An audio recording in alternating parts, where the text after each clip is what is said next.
সুদানের সন্ত্রাসী হামলায় নিহত বাংলাদেশি ৬ শান্তিরক্ষীর পরিবারে নেমে এসেছে শোকের ছায়া। এ নিয়ে আরো জানাতে রাজবাড়ী থেকে আমাদের সাথে যুক্ত হচ্ছেন সহকর্মী সুমন বিশ্বাস। সুমন, নতুন বাংলাদেশ গড়তে এলো জুলফিকার স্টিল। জুলফিকার স্টিল, ইস্পাত দৃঢ় অঙ্গীকার।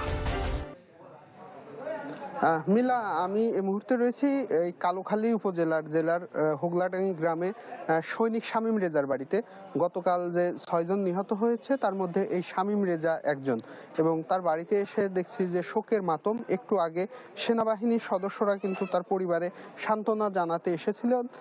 এ মুহূর্তে এই বাড়িটিতে এসেছেন উপজেলা নির্বাহী অফিসার এবং সারা দিনই স্থানীয় জনপ্রতিনিধিরাও কিন্তু বাড়িতে ছিলেন।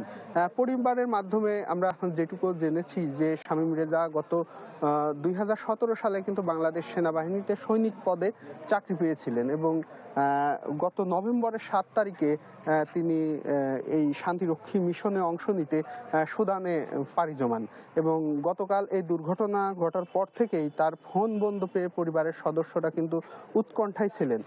এরপর গভীর রাতে তারা বিষয়টি নিশ্চিত হন যে তাদের শামীম রেজা নিহত হয়েছে সেখানে। এখন পরিবারের সদস্যরা যে দাবিটি করছেন যে দ্রুত সময়ে তাদের এই মরদেহ দেশে আনার।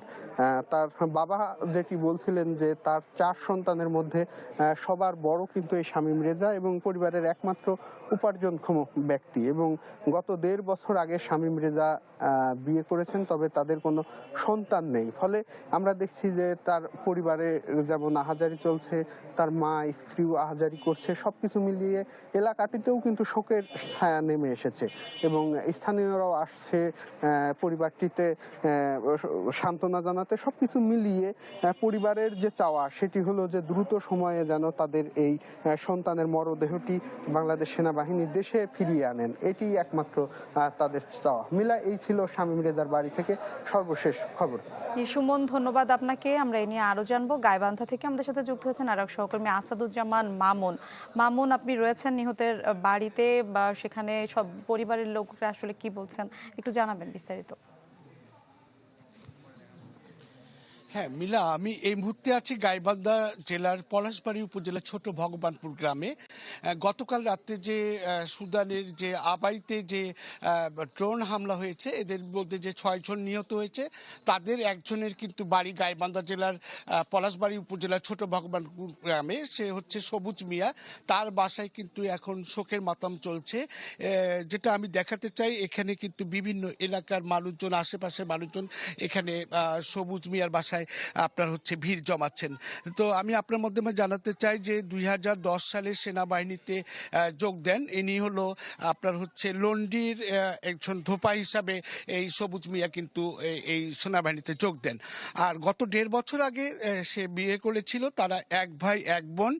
তার বাবা রয়েছে মৃত এবং তার মা রয়েছেন পরিবারের মধ্যে। এই সবুজ মিয়াই কিন্তু আপনার হচ্ছে গত ১ মাস ৬ দিনের মতো হবে এই সেনাবাহিনী এই মিশনে যোগদান করেছেন। তারপর থেকে কিন্তু গতকাল রাতে তারা এই পরিবারের লোকজন কিন্তু জানতে পারে যে এখানে ড্রোন হামলায় সেখানে তার সবুজ মিয়া মারা যায়।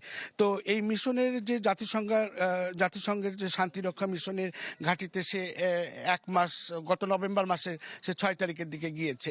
তো এই বাড়িতে কিন্তু সে কিন্তু এখন একজনই উপার্জনক্ষম মানুষ, যে মানুষের বদলেতে তার মা এবং ১.৫ বছর আগে কিন্তু সে বিয়ে করেছিল। তার কোনো সন্তান নেই এখন পর্যন্ত। এখন তার মা এবং স্ত্রী কিন্তু বারবার মুছে যাচ্ছেন এবং এখানে শোকের মাতম চলছে এই গ্রামে। আসাদুজ্জামান মামুন, গাইবান্ধা থেকে। জি মামুন, ধন্যবাদ আপনাকে।